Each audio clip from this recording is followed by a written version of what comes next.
My name is Fleur Hosken. I'm the marketing manager here at ProdPad, and I'm joined by Andrea, who's going to be running the webinar and going through all the content. We have polls that will be running throughout, and please ask questions whenever they pop up. We'll be doing a Q&A at the end of the session, and this session is also recorded, so the recording will be sent out afterwards to everyone who's attended and everyone who hasn't attended. So if you have to jump off at any point, don't worry, the rest of the webinar will be in your emails very soon. I will hand over to Andrea now. Hello, can you guys hear me? We good? Awesome. Hey everyone, thanks so much for joining today. As Fleur said, I'm Andrea and I'm the head of customer success here at ProdPad. And today we're going to talk about communities and how to launch them, specifically with Slack. So I'm going to take you guys through our little journey, how we did it, and what our rollout was like. But before we talk about the how, let's talk about the why. The why is really important because it's going to help you determine your purpose, your target audience, and how to best execute your plan. For us initially, why was really just about creating engagement. I knew I eventually wanted to achieve things like user loyalty, insights, feedback, all those points that you guys see on the screen right now, but it wasn't necessarily at the forefront of what I initially wanted to do, but it was there, I was kind of thinking about it. These are all actually very, very common reasons for wanting to start a product community. We've actually got a little poll that Fleur is posting up right now. If you guys want to pitch in, I'd love to hear some of the reasons why you want to start your own community as well. Now, when I first started the community here at ProdPad, I did what everyone else did. I created a forum. Forums are great, don't take me wrong. They're the standard for many of the larger communities. They're great in the gaming community, for example. So I didn't really think about it twice. I just kind of went with it because it was the standard, so why not? Unfortunately, it kind of turned into this very, very quickly. Let's look into why. The reasons forums didn't work for us wasn't because forums aren't good. They are. They have proven to be time and time again. Unfortunately, forums do require a ton of moderation, which as a support/community team of one at the time, it wasn't something that I could do on my own. The most important reason why forums didn't work, though, is because it required the user to make the effort. We were putting the pressure on them to interact with us, as opposed to being approachable and just being ready to chat. So it failed. It failed really quickly. Within 4 months, I quietly shut it down. Luckily, no one even noticed. I think we maybe had 2 people post in the span of 4 months. So let's say it quietly failed, and it was okay because nobody really noticed at the end of the day. But even after it failed, I kind of kept asking myself, what can we do, or can I do, to bring this back and bring that engagement and create that community? Because we do have a really cool internal ProdPad community, and I kind of wanted to bring that and close that gap between ourselves and our customers. So I looked over at Jana, our CEO, who sat across from me, and I say to her, what about Slack?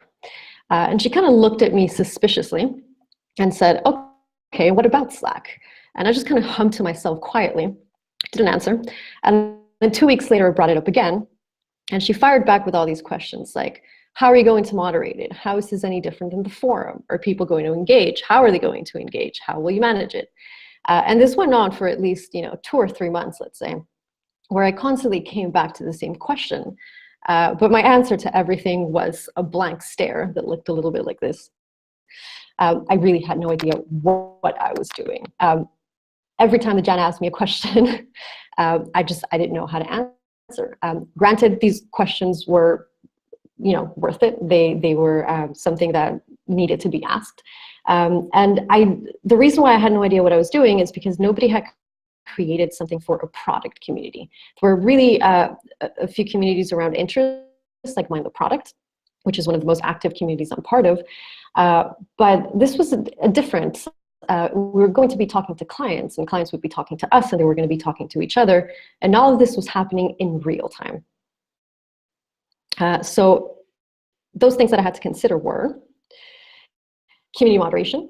As we know, that kind of failed for us in the forum formats, how we were going to manage engagement. Was this going to turn into a support chat tool, which I definitely was not ready to manage, again, as a support member of one. How are support requests going to be managed? How product feedback was going to be managed? And if this did work, how are we going to scale and grow? So we did this in 3 phases. So let's look at phase 1.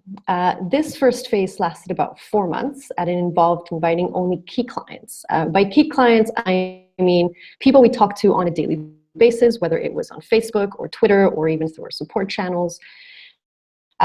People that even sometimes just email to say hi, people that we had met at conferences, so friends of ProdPad, let's call it. So these were the first set of users I invited as part of our little experiment.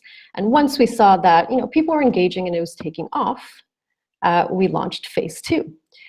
This involved inviting all new admins who subscribed to ProdPad and send them an invite to the community. Now, for a while, all the invites were written manually. So I literally copy-pasted the exact same thing and saw who they were and kind of tweaked it a little bit. And this went on for a few weeks. And once this is proof that it worked, I then moved on to phase 3, which was to invite everyone.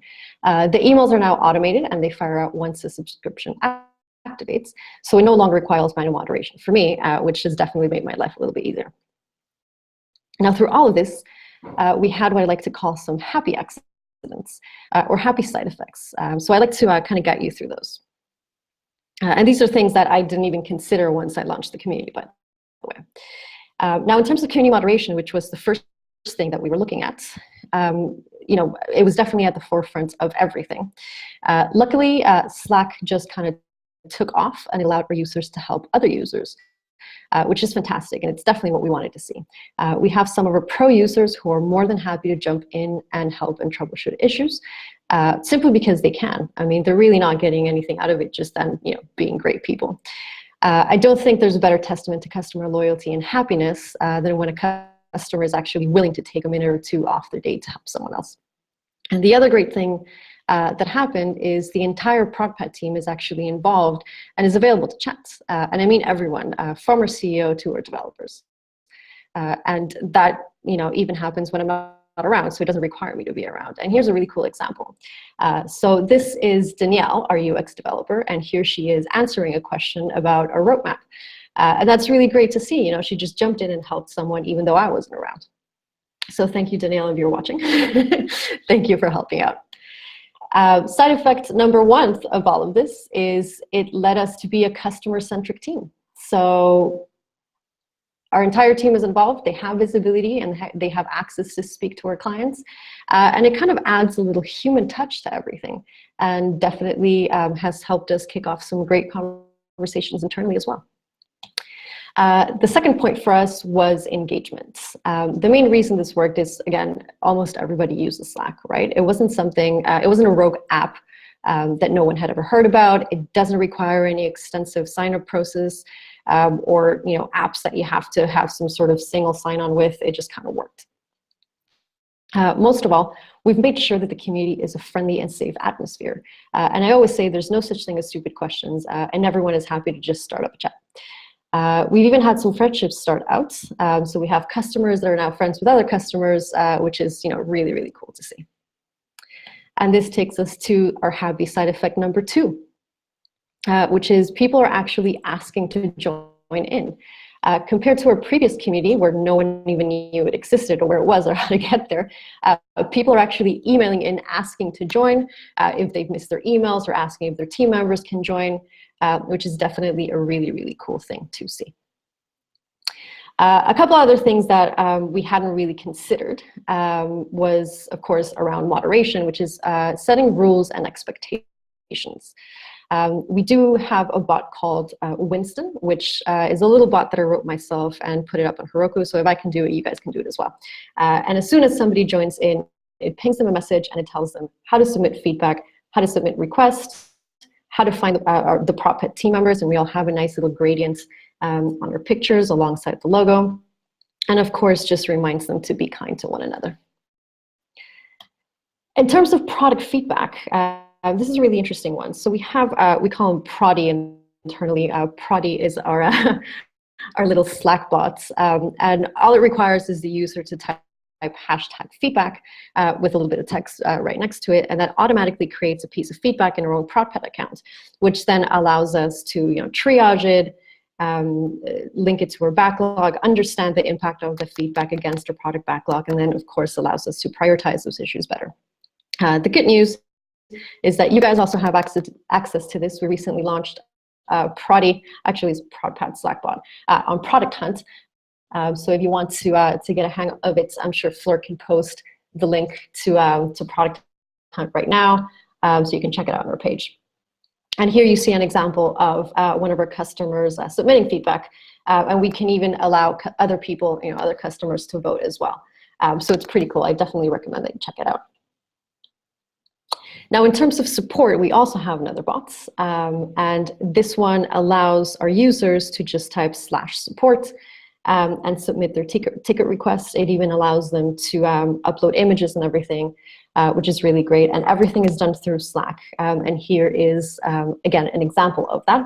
Everything is sent to Zendesk, which is our help desk management system. And regardless of whether, I mean, of course, all of our users and all of our team has access to Slack, but whether or not somebody is on Slack or not, they can reply through Zendesk. The user will get the reply through Slack. So it doesn't require them to leave their system to interact with us. Everything is done from the comfort of Slack. And of course, this is side effect number 3. Needless to say, it's super easy for the user. And it's easy on us, which is a little bit selfish to say, but when everything just works together, it's great. In terms of scale and growth, it's definitely something that worried me a little bit the more popular the community became. Initially, I was sending emails manually, as I said, but that became a little bit tedious, so I did have to automate those things eventually. Cancellations are managed through Zapier, which is fantastic, kind of makes life easier. Another really important thing to consider is to have relevant channels. So much like a forum, topics will grow, they will change. You will need to have those relevant channels to kind of keep those conversations and those channels clean. So we started out with the 3 basic ones that Slack provides, and I think now we have over 6 channels with a couple of private ones as well. For enterprise support. This is scaled really nicely because, again, we started out with about 10 users and now we're over 500 and growing every day. But let's get to some of the important stuff now, which is what did we actually get out of all of this?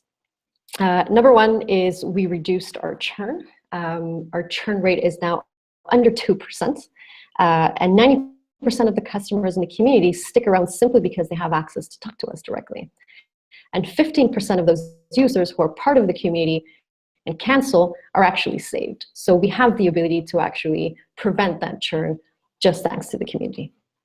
Of course, we have access to customer insights and feedback.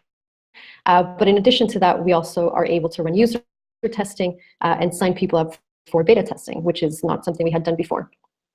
We also post release notes directly to our Slack channel. So everyone is not only aware of what we're doing, but can also discuss them directly with us.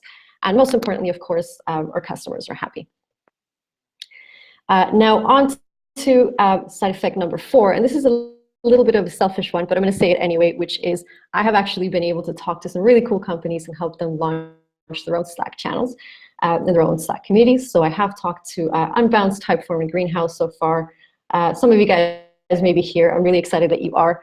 And please do share your experience launching your own Slack communities. That is it for us, but I do believe we now have time for an AMA. So Fleur, on to you for some questions. Okay, so we have a lot of great questions that have come through. I will go down to the bottom and work my way up. So one of the questions is, how many customers does our business have? That is a great question. I'm just going to wait for Fleur to get herself. There we go. So we have almost 1,000 customers, but the way it works is our main target audience are the admins and editors.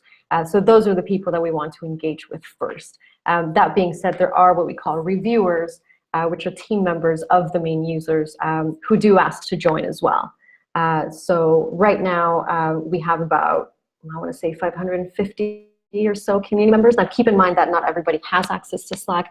Not everybody is allowed to use Slack. There's office politics sometimes that go on. But from, let's say, 900 plus, at least between 500 to 600 people are in the community right now. Okay, cool. And I have quite a few of the people who answered the other tab on the poll. I'll just quickly go over to the poll now and let you know why our audience are looking to start a community. The highest percentage is user engagement, and then shortly after that is product feedback, user loyalty, and then user insights.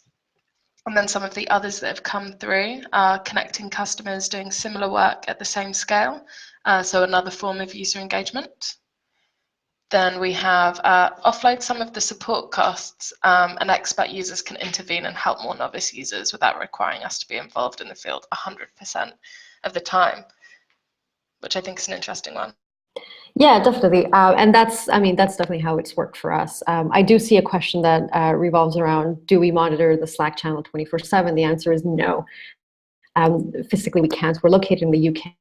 I know the accent might fool you guys, I'm Canadian, but we do live in the UK. So we do try to monitor as much as possible. I'm online around 6:30 in the morning, and then I'm at work until at least 5. So I stop monitoring around that time. And then after 5 o'clock, whoever else is around, who's usually Jana and Simon, or CEO and CPO, will be around a little bit later in the day. So we do have most of the day, but after we go offline, other users will help users. So it does definitely help with that sort of 24/7 coverage when our users are more than happy to help each other. Okay, another good question, which you may or may not want to answer. Which forum tool were we using that we shut down in the beginning? Yeah, I can answer that. It's no problem. We were using the Zendesk community, and I chose to use it because it was just integrated with our help center. Unfortunately, it didn't work for us, not because forums are bad or Zendesk is bad. It's just it required our users to have to go through too many loopholes to try to get there. And again, they require a lot of feeding information into it, and it wasn't something that I could do myself, again, as a support/community team member of one. And it also wasn't an easy access for our own team to get there, which compared to Slack, everyone is on Slack. Again, we have our developers that are part of the community, our CEO or CPO, marketing, sales, everyone. So it just works better. Okay, so then we have another question here. So how often do employees get tagged by customers in questions? So how often do we get tagged in? And does it take too much of our time to monitor it, so that the customer's feeling ignored? That's a great question. Well, usually the person that will get tagged is me, and it doesn't bother me. I mean, my motto here is always our customers come first. So whatever it is I'm doing, I will drop it and I will answer anyone's question. And I think our users know that pretty well. If I'm not around, then somebody else will jump in. I don't think, I really wish Danielle was here so she could answer this as to whether or not it bothers her. Danielle, if you're in the chat, please answer. But no, I don't really think it interrupts anyone else's day. Fleur, maybe you can answer as marketing. She is more than happy to just jump in if I'm not around. So I want to say it doesn't bother anyone because really I'm the one that gets pinged, and if I'm not around, then they are more than happy to just jump. Yeah, I would say from my side, and I know from chatting to other people in the team, it's not something that bothers any of us. Like, we really enjoy talking to the customers, and we do a lot of our work in our own Slack as well. So it's very much something that we do all the time, and it's just nice getting that feedback and talking to people and seeing what's going on. It really helps me with my work, and I think the rest of the team as well. Okay, right, I will get another question up. So does the welcome bot function need a paid version of Slack, I would assume? No. So it's hosted on Heroku right now. And I did start out with a free plan, and I think they give you an extra 500 dyno hours just to be put in your credit card. So it's working pretty well right now. I think the next tier up is something like $7 a month, which is definitely something that we can afford. So when it gets to the point, we will upgrade. But right now we're still on a free plan with, I don't know how many customers we get per month, but with 500 plus right now, it's, I only really entered a credit card, I think last month. So the free plan works pretty well. So this question has quite a lot of upvotes. What if your target user base may not be Slack natives? So if they might need a bit more guidance, what would you suggest? Oh, that's a really interesting question. Yeah, I mean, like I said, not everybody uses Slack. We do have other support channels. So we have email, we have our ticketing system, we have intercom, we have Twitter, we have Facebook. So it's not like we restrict people. Like if you don't have Slack, you can't talk to us. That's not how it works. We are more than available, as people know. So you can reach the team anywhere, but the community itself is based in Slack. And another one is, what happens to the feedback when Proddy captures it? When Proddy captures the feedback, it goes to our own ProdPad accounts. So of course we use ProdPad for ProdPad. If we didn't, I think that'd be a little bit weird. But it goes into ProdPad, into our feedback backlog. From there, I will tag it. I will link it to any ideas that we have in our product backlog. And then from then on, you know, our CPO has the access and the ability to triage our own product backlog and make the appropriate decisions as to, you know, what to prioritize next and what to work on next. And when those items are released, I do have the customer information. So regardless of not it came from Slack, I still have that customer information. So I am able to actually email everyone back and let them know that that particular suggestion has been acted upon and is now available. So I do have the ability to close that feedback loop and get back to our customers. Okay, this is a good one. How specifically are you using Slack for user testing and user interviews? That is a really good one. That might be a little bit more for our UX designer, Cav, who runs that. But what we'll do is whenever Cav is running a UX testing session for something, he will just post it in what we call the announcements channel and just say, hey, you know, we're running a user testing for update X. Here's my calendar if you want to book yourself in. So we do use Calendly, and people can book themselves in directly with Cav's time, and they will just jump on a session with him. And for beta testing, it's very similar. We send emails, we post it in the community as well, ask people to sign up, and then we put them on our beta testing program. Bro. Okay, here's another one. You guys are asking loads of great questions, so thank you. I'm going through. The next one is, how do you handle who can join the Slack community? Can you restrict access? How complex is the user management? That's a really interesting question. Yeah, so what we do is we send out, as soon as somebody subscribes, we wait until the subscription actually activates, because we do give them a couple of days until the trial is over. And then the subscription activates, we send them an email, we invite them to the Slack community with a link to a Heroku page, and that allows them to request an invite directly once they enter their work email address.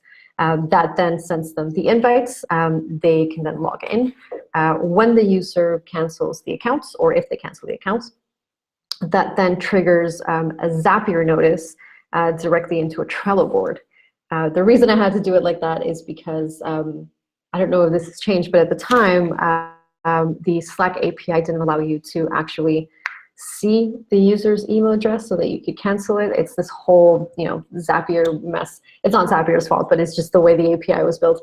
But it flags me and it allows me to see, I have this board called canceled accounts, and I can see who canceled, who I've already removed from Slack, and of those accounts, which ones I actually managed to save. So it's actually really cool because I get to compare, you know, the cancellation requests versus the ones that I managed to save. So all of that is automated. Okay, brilliant.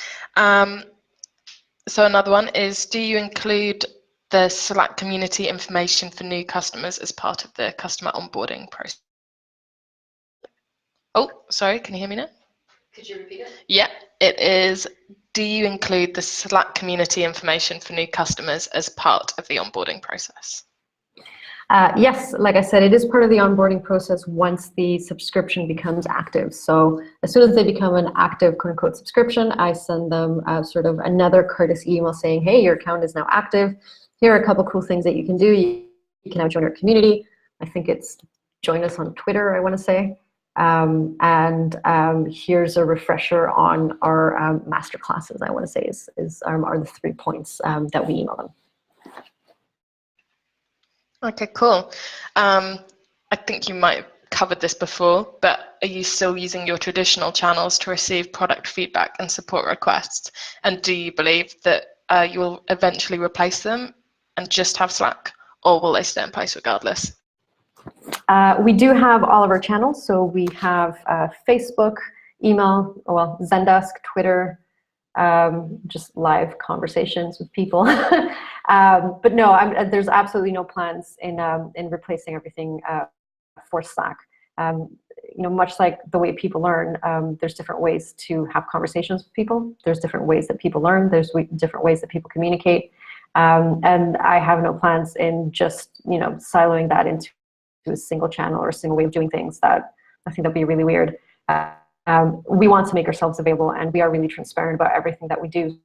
So Slack is great, and Slack works for us right now, and it definitely has helped us with engagement and talking to people and understanding our customers. But like I said, not everybody has access to Slack or can use Slack at their companies.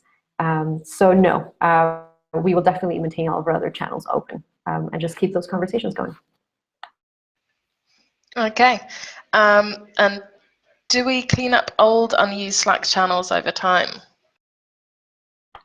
Luckily, we don't have a lot of channels right now. We only have 6, plus other 2 ones which are for enterprise customers, sort of private support or on-hand support. I think we may have had maybe one or 2, which, yeah, we just archive them if they're not needed.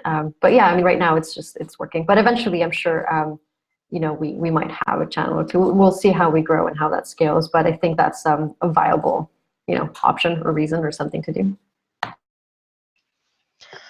Okay, this is a really good one, actually. What are the benefits/drawbacks of having a public community during a failure or outage? I think the good thing about it is that we are responsive, and we are there to talk to our customers. And it's not just we, but me. Literally everyone. Our CEO is there, our CPO is there. They are able to also jump in and just reassure everyone that we are working on things. I don't see a negative side to communicating with your customers. I think the negative thing would be not communicating with your customers. So focus on that. Focus on the good things that will come out of having those conversations and having the transparency available. Yeah, really good answer. I couldn't agree more. I think in those situations, it's probably better to know that something's happening and something's being worked on than just think it's just you on your own struggling with a tool. And if you can say something's going on and they're there to say, don't worry, we're fixing it, you feel better and you'll move on with your day and come back when they tell you. And I think that's nice. So this is a question, I'm not sure if what you mean by it, if you wouldn't mind if I've got it right.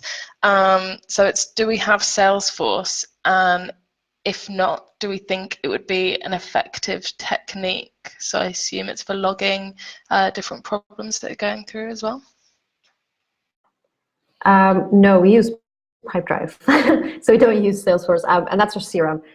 Luckily for us, everything is actually connected to everything.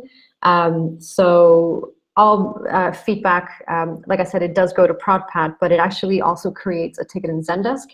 And the reason for that is because we do also want to have a record of all communication for the customer, and the ticket in Zendesk then creates a ticket in Pipedrive or an activity in Pipedrive.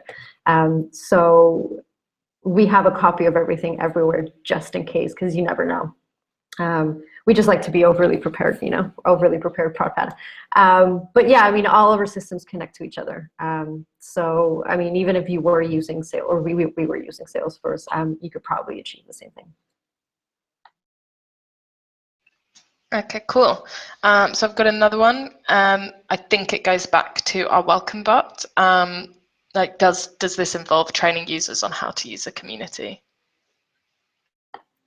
Yeah, I mean, that's why we have the bot, right? As soon as somebody joins, we just kind of lay out the rules really quickly. And luckily, our customers have been super about it, and they know that if they have a request, they can email or they can use the /support command. Inevitably, that was a big word, inevitably, people will just, you know, blurt out, I have a problem with this, and that is okay. Again, if it is a bug, I will log it for them. We'll take care of it. If it isn't a bug and it's just a question, somebody else will jump in. So things have actually been pretty smooth, and I think definitely part of that was the bot. It's definitely been very helpful. Yeah, I couldn't agree more. I've been here for 6 months and I've been part of the Slack community, and it is nice. Like, everyone just talks really organically, and it's nice hearing from our customers. They'll even just tell us like wins that they've had in their day and things like that. So it's just like, it's a really nice place for people to chat. So another good question is, how do your customers who aren't existing react to having to join? And most of them are really excited because we had such a slow rollout phase. It took about really maybe 6 to 8 months to really open up to everyone. Some people went, wait, what? You have a Slack community? Why didn't I know about this? And they started emailing wanting to join in. So it's been really great. I mean, if anything, they want to join, and they become really engaged and really active. So there wasn't any drawback regarding that. We didn't really have to train them, or, you know, it just kind of worked, and they were super excited to have a place to talk to us directly live. brilliant. Does your support work on Zendesk conflict or cannibalize your Slack group, or vice versa? How together? Not at all, and I did touch on this a little bit. We do have a bot. It's with Bubbleiq, if you guys want to check them out. It's just a bot, and it connects directly to our Zendesk instance. So anyone can just type /support, log their Zendesk, their issue with Zendesk. I'll get a copy in Zendesk. Any one of us can answer it directly, and the user will get a DM from the bot in Slack. So I can manage it in Zendesk. They will see the conversation in Slack. It'll be like, you know, they're just talking to someone in real time, or as real time as it can be based in Zendesk. But no, they work together really well. So what we see in Zendesk is just the actual ticket, the conversation coming through. We actually had somebody submit a support request, and I had to copy in the guys at Zapier. And it was just really smooth. I mean, they have their own ticketing system. It worked with our ticketing system, and our user never had to leave Slack. Awesome. So this is an interesting one. How do I enforce the Slack inspired by GDPR? Ooh, I'm not even sure how to answer that right now. Well, GDPR has not gone into effect, so I think we will have to cross that bridge when we get there. But I don't know, do you want to say anything about that, Fleur? I'm not really sure what the rules are. I'm not 100% sure on the rules of Slack. I'm focusing far more on CRM at the moment, as that's my marketing remit. But our CTO Simon is doing a lot of work on GDPR. He's been an absolute boss on it. So he's nailing all the information that we need. One thing that I can say is that we do hide everyone's emails. So our users can't see other people's other users' emails, and we did that even before GDPR, you know, was something that people were talking about. And I think that's really important, just in terms of protecting their privacy as well. So while we do see it once they log feedback, because we do grab that through the API, obviously it's important so that we know who to get back to. In regards to other people seeing other people's emails, we do keep their privacy, and I think that's definitely important. Cool. So this is an interesting one again. Are you able to easily obtain statistics and data on response time, resolution time, etc. through this approach? No, and the answer, the reason why the answer is no is because it's not a support tool. It is a community tool. It is a chat tool. We are there to engage. We are definitely there to help as well, but it is not our main channel, support channel. our main support channel is Zendesk. It will always be Zendesk. This is why I always, even through the community, I tell people, don't worry about it. I will log a ticket for you, so that they are aware still. It's sort of in the back of their mind that Zendesk is still the way to submit and the way that we manage those requests. So no, we don't do anything like that. And to be honest, it would be really hard because those statistics are not available on Slack. Like I said, our users know that if they have a support request, they can use the /support command. They can email us. They can use Zendesk.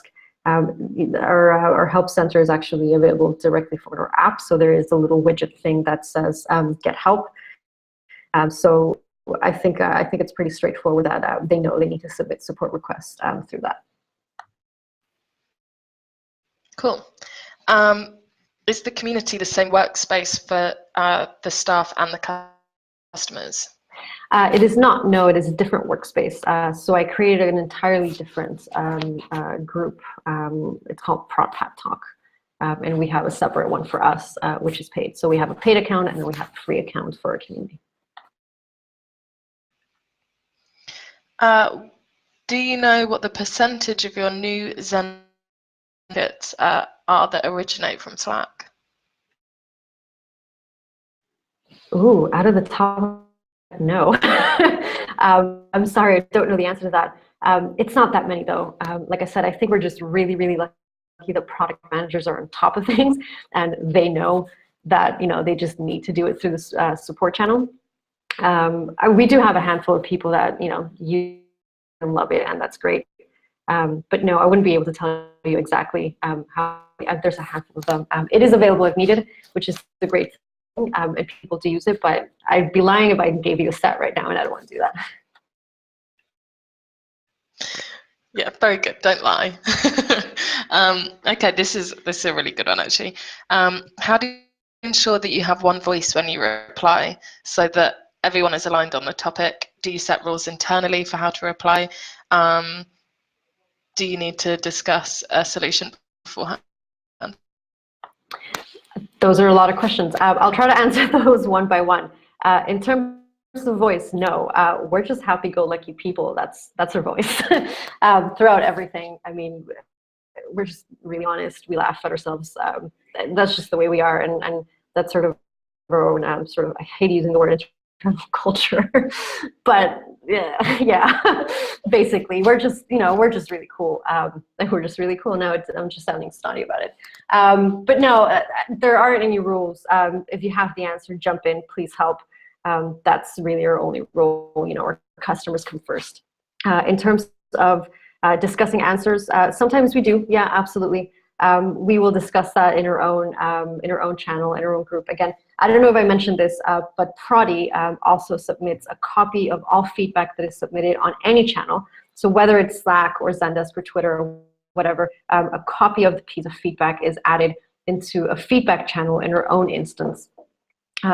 So our developers are actually able to discuss, or everyone really, discuss items as they come in.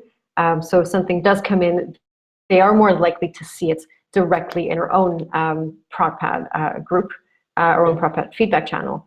And then they'll discuss it, and then if they see that it came directly from the community, they will jump in and they will help, or they'll ask for more information, stuff like that. Did I answer all the questions? You did. I'm really impressed. You got them all. Okay, so I have another quite long question, so testing you again. Is there a way to collect insights from Slack communication with customers? Do you use this to gain insights about your users' preferences at all? And if you don't, what tool do you use?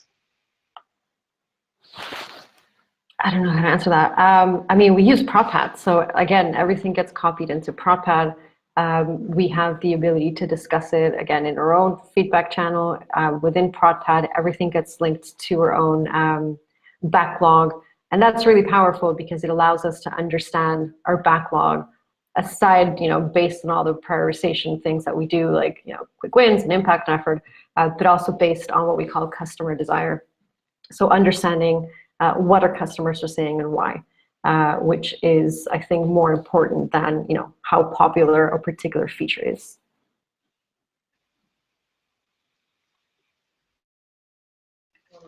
Okay, so we've got time for one more question.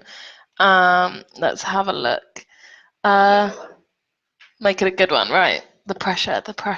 And sorry, guys, if your questions don't get answered because we are running out of time. We are going to send an email on it. Yeah. Yeah, we'll do a written Q&A afterwards. Okay, I think this is a good one. How do you avoid it becoming a sounding board for complaints? Well, we can't really do that, can we? If people are going to complain, they're going to complain, and that's okay.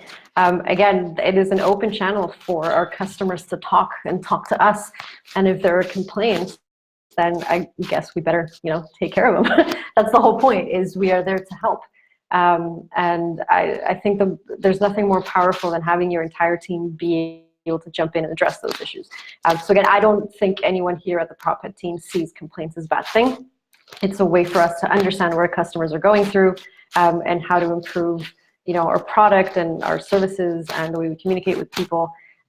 So there is nothing wrong with complaints. I think it's really powerful, and it just allows us to build a better product.